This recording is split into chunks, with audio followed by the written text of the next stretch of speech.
Here's what's coming up on The World Today.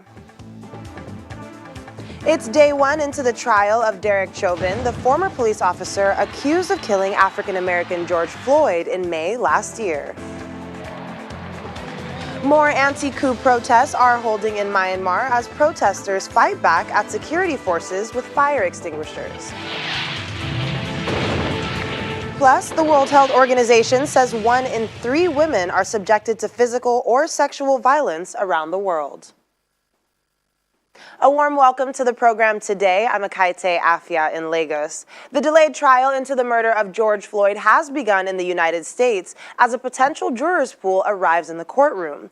Hennepin County District Judge Peter Cahill thanked them for their contribution to the important and serious matter at hand, saying questioning today will follow up on those included in a questionnaire prepared for the purpose. He told the potential jurors they should not take offense if they are removed from the trial, and that it does not mean that they are unfair individuals. On trial today is Derek Chauvin, the former Minneapolis Police Department officer who placed his knee on 45-year-old George Floyd's neck for 7 minutes and 46 seconds. Chauvin was fired after the incident. He stands accused of second-degree unintentional murder and manslaughter for the May 25th event, but faces an additional charge of third-degree murder. But the judge agreed to drop the charge last year after the defense argued there was a lack of probable cause. Minneapolis attorney Eric Nelson is handling Chauvin's defense after his previous lawyer recused himself, while the prosecution is being led by the Office of Minnesota's Attorney General Keith Ellison. Ellison has named 3 attorneys to lead the charge. They are Jerry Blackwell, Matthew Frank, and Stephen Schleicher. Before the start of the trial, George Floyd's sister, Bridget Floyd, on Monday made an emotional plea for justice, but called on everyone to be kinder to one another, decrying the violent protests that characterized protests against her brother's death. I'm here today to represent my brother. You guys called him George, but I called him Floyd. I'm here to be his voice today. While I want to limit my comments on the trial itself, I will say that my family and I are glad the wait is finally over and the day is here. That officer took a great man, a great father, a great brother, a great uncle, and a great father. He really took a great father. He was so family oriented. He loved his family. He loved his daughter. Gianna meant the world to him. And we would never get that back. I want you guys to continue to pray for our family because we need it. We need it. And God bless you guys.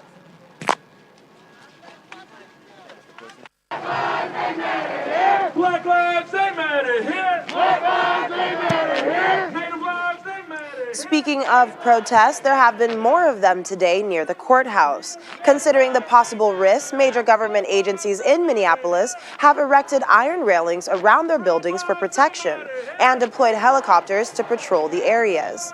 In addition, National Guard troops are already stationed in Minneapolis, and Minneapolis Mayor has announced that more are on the way.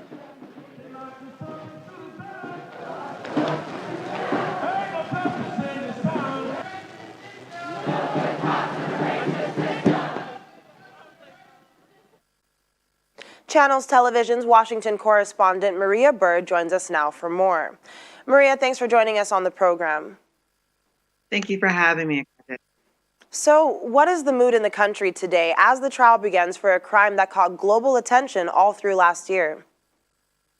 The mood in the country is really one of, I think, waiting and wanting for justice. I think that, as you can see, as you said, the protesters are there. People are asking for justice. They have been since May when this occurred.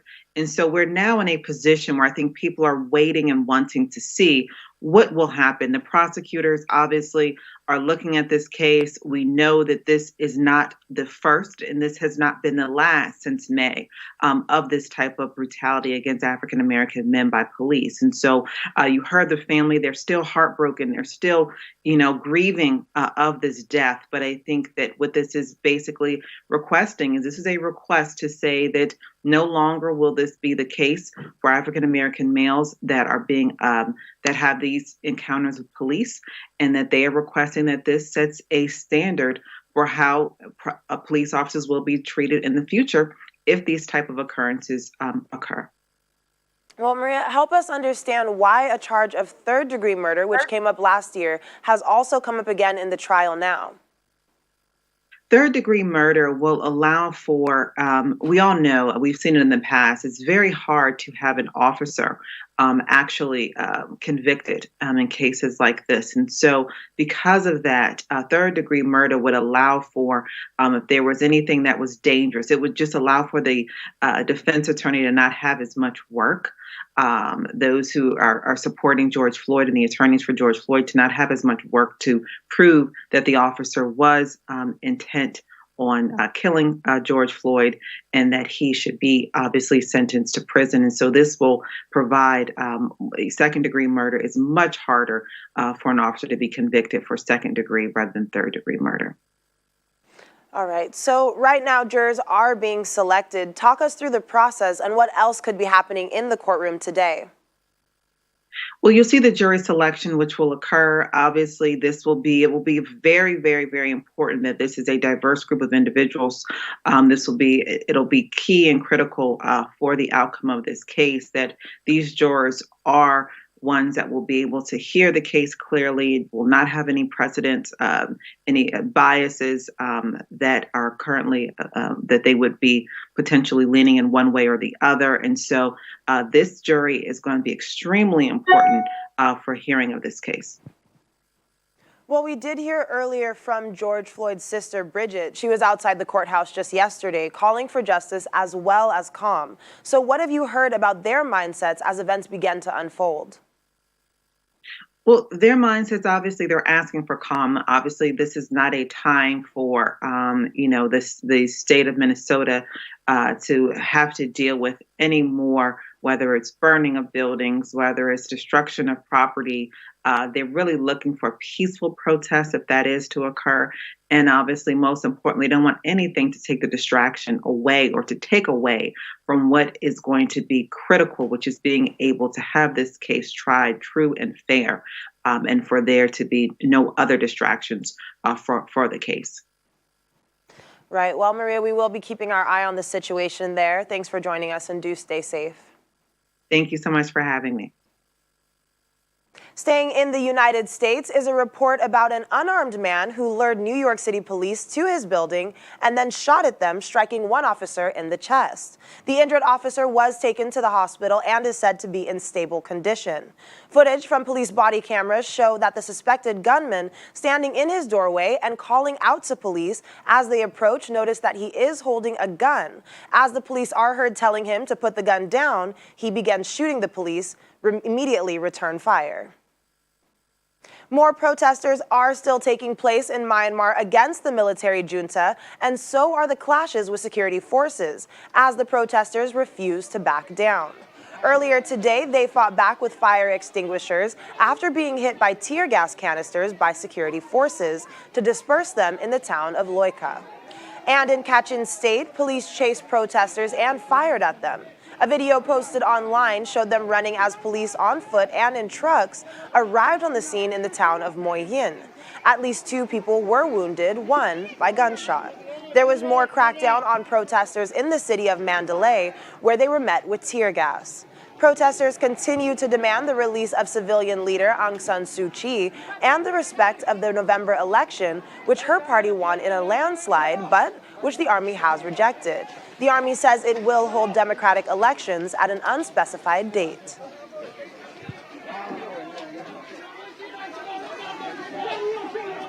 The United Nations has condemned the killing of by the Philippine police of 9 activists over the weekend raids against suspected insurgents and urged authorities to avoid rhetoric that could lead to human rights violations.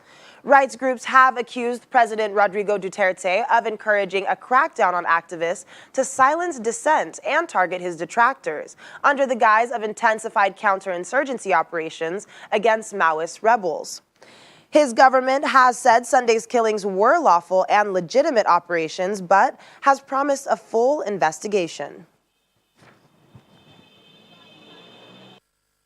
We are appalled by the apparently arbitrary killing of 9 activists in simultaneous police-military operations in Batangas, Cavite, Laguna, and Rizal provinces surrounding the Metro Manila area in the Philippines in the early hours of Sunday morning. According to information we have received, the 8 men and 1 woman were killed in joint police and military operations that reportedly began around 3:15 a.m.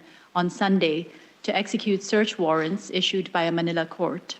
We are deeply worried that these latest killings indicate an escalation in violence, intimidation, and harassment and red tagging of human rights defenders.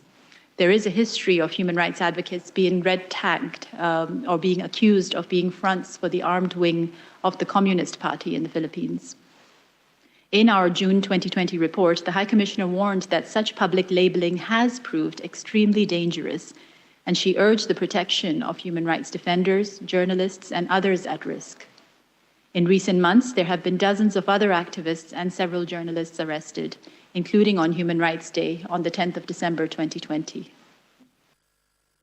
A new study is suggesting that the Pfizer-BioNTech COVID-19 vaccine may be effective against a coronavirus variant that emerged in Manaus, Brazil, and now has been detected in the UK. The study finds that neutralizing antibodies were generated against all of the variants in laboratory tests against an engineered version of the virus, although the response varied between variants. Meanwhile, further possible causes of the Brazil COVID variant have been found in Scotland.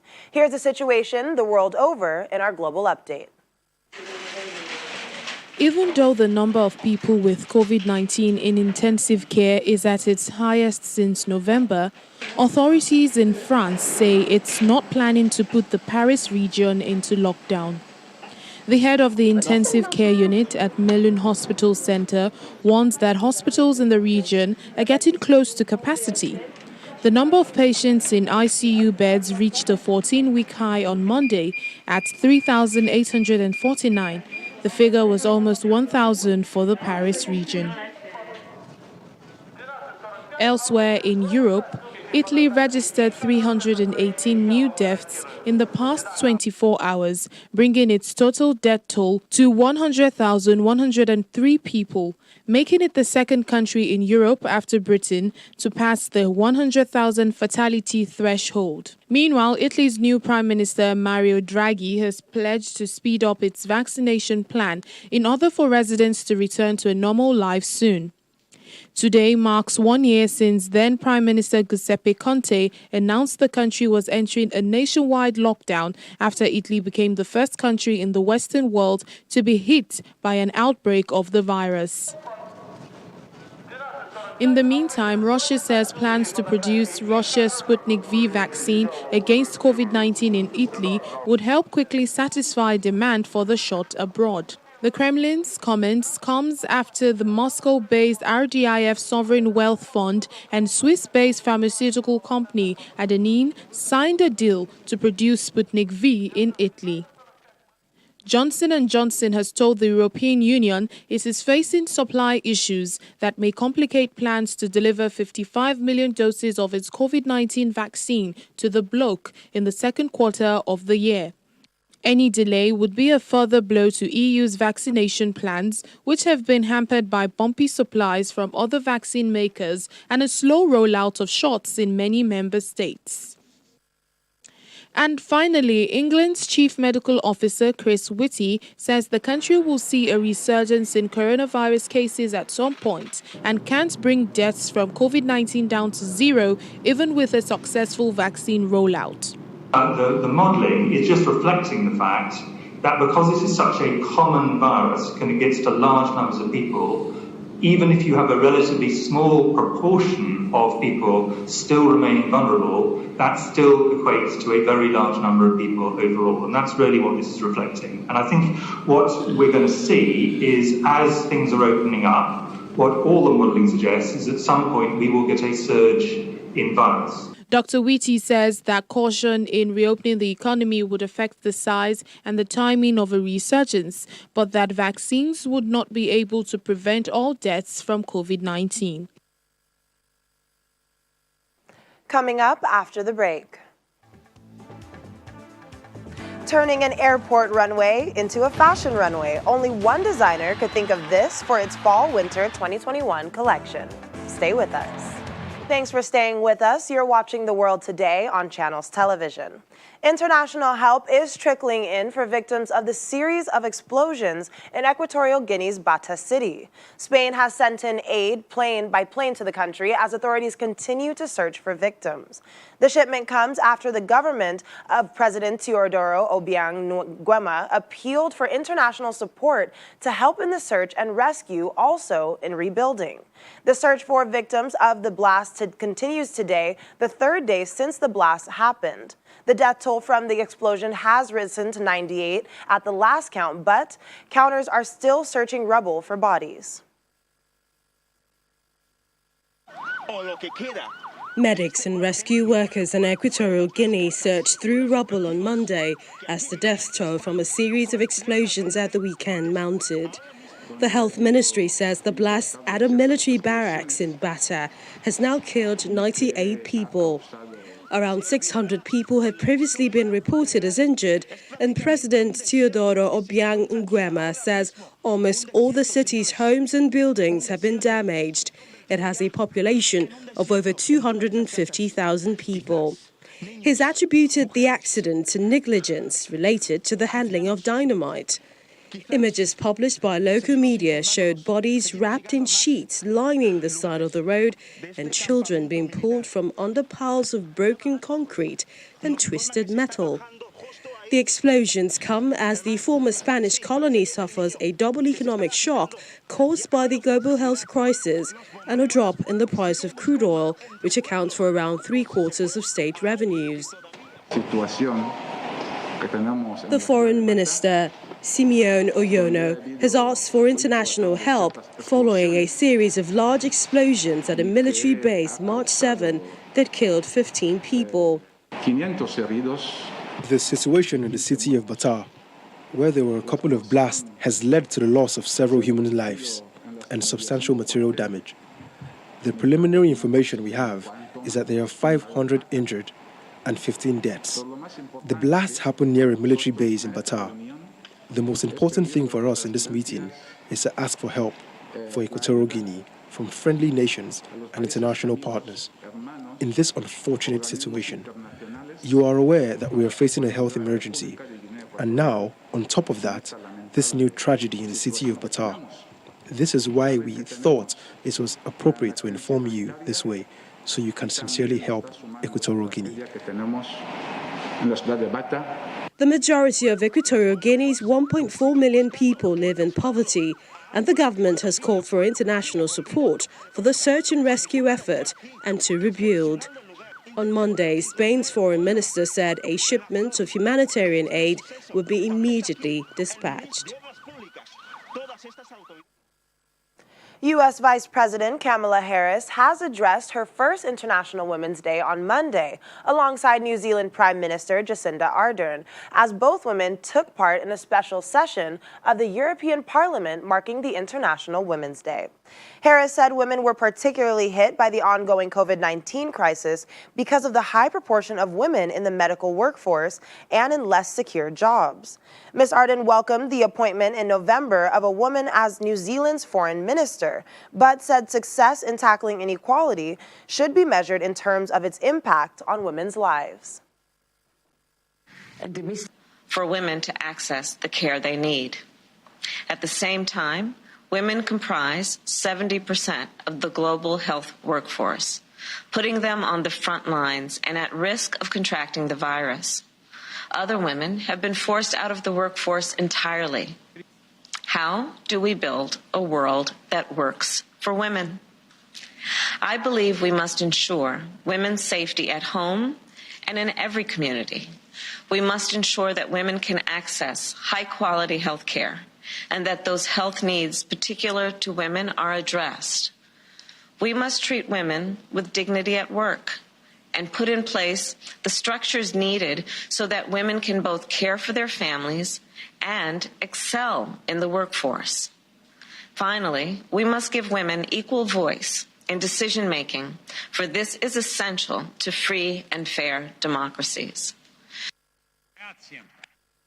The World Health Organization says nearly 1 in 3 women worldwide are subjected to physical or sexual violence during their lifetime, a pervasive practice that has been exacerbated during the pandemic.